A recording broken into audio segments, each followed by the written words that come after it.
Thinking about buying? You might want to watch this video first. Hey everybody, Scott Walters, welcome to the channel. If you're new, I want to thank you for coming. If you're returning, I want to thank you for your continued support.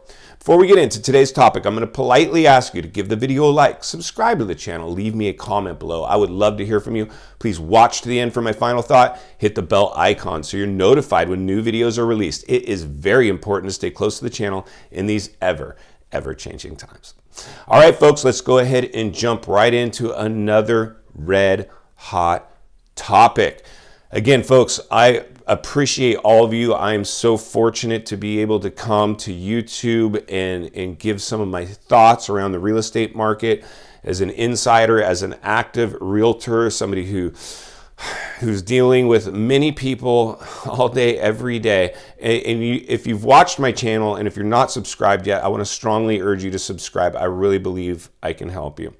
The one thing that's so important is having a good mindset. It is number one. And part of encompassing a good mindset is being able to help people. You see, that's how you become successful. I know for me to become wealthy, to retain my wealth, I have to make you wealthy. That's how the wealthy got wealthy, by making other people wealthy. And that is really my mission here with the channel, to help as many people be poised for success as possible. And right now we are in an incredible euphoric market. We all can agree with that. It's euphoric. It is volatile. We see, what's going on with the economy. We're basically at the height of the market. It can't tolerate much more appreciation. And there's a very high likelihood we could see either correction, a recession, or a full-blown depression be produced from the pandemic. It's just the reality. But the problem that we're having, I don't like to say problem, the challenge that we're having is so many people right now are investing at the height of the markets. They feel like they cannot lose. And the reality is, folks, is that you absolutely can lose.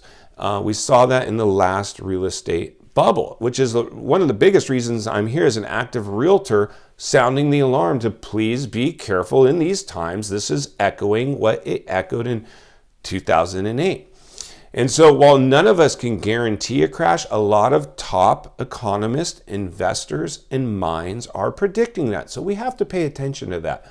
Like I've reported in one of my other videos, is the great Warren Buffett: be greedy when others are fearful, be fearful when others are greedy. The CEO, the founder of Berkshire Hathaway, a real estate company, a massive real estate company, Premier, love them, is insulated with $150 billion in pure cash. He trusts his cash more than having it in these markets, buying in at the height.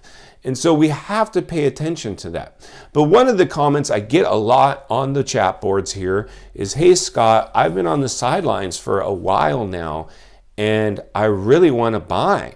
And should I go ahead and buy now, or should I keep waiting? And so, this is the $1 million question, right? All I can tell you, folks, I'm on the sidelines right now, but I'm comfortable on the sidelines. I'm going to wait. I believe personally, it's one of these.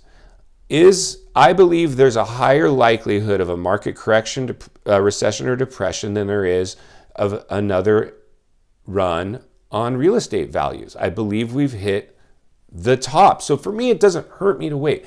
But for many of you, and again, all of us are different. Every one of us has different needs when it comes to real estate. So I understand, again, if you are renting right now and you can get into a house payment for what you're currently spending on rents, and you have a down payment that allows you to do that, and you still are going to have cash reserves left over after you make that down payment, right now, you can buy. You can buy. The only advice I would give is check the property's rent range. What would it rent for approximately? And see if you can get your payment in or around there, just in case we do experience that correction, recession, or depression, a crash, and something happens to you or your income, and you can no longer make your payment on that property that you bought at the height. You could jump out. put a renter in there and go jump in some cracker box rental, cool your heels there momentarily or for however long it takes. Let somebody else make your payment. Again, 95% of all millionaires made their money in real estate. It wasn't by owning their house. It was by owning other people's house. That's really what I want from you anyway. I want you to look at these properties like rental properties. So if you have to practice with your first property you're going to live in by utilizing some of the techniques and formulas that we use when we're shopping or when we're buying, and we're planning on using that as income property, rental property, start with your first house. Get in there, fix it up. Maybe eventually you just turn it into a rental regardless. Move into another house. Do the same thing. You do this a couple times over, and next thing you know, you are now making money in real estate, which is really, really, really what I want from you. So you have to understand, folks, if you're going to buy right now, and again, I don't want to discourage everybody from buying right now. I really don't. I'm a realtor. I'm taking calls every day. I'm helping people buy, sell, and rent homes. My thing is I was scrutinizing. Like, I don't want to see you get into that property for the bare minimum under a huge payment, the biggest payment that you can tolerate, and it's upside down in terms of what it would rent for. You have to, and again, the only reason I continue to play that broken record is because that's what happened to me back in the last bubble. I bought a house based on what I was paying for rent, but I didn't check the property I bought's rent range. So when the economy ended up doing what it did, and I had to move, I didn't have the option of putting a renter into my property. The payment was bigger than what it would rent for. I had to give it back to the bank. Now I got lucky.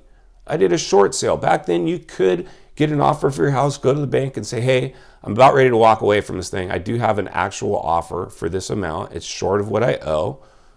We accept it. And they were doing that. Will they do that this time? I don't know. Will we have to deal with that again? I don't know. But what I do know is you're better off being ready for something and have it not happen than have it happen, not be ready for it. So again, folks, listen, and final thoughts. My job is to encourage you, to poise you, to protect you. And I'm confident and determined to do that. I will continue to do that here on this channel.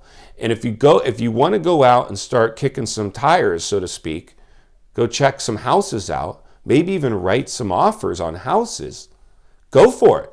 Just use what I said as a formula for doing it.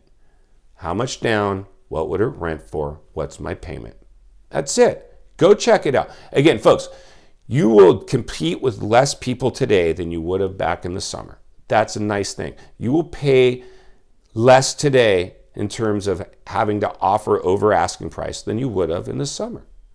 You can find, the trick is to see how many days the property's been on the market. If it's been on the market more than a couple weeks, that means something's wrong with their price. You can probably offer under. If it's a brand new listing that's only been on the market for less than a week, you're going to have to come in swinging. And so it's going to be, how much do I love this house? Hopefully you get an agent that has a good rapport with the other side and can get a temperature check of, do they have other offers?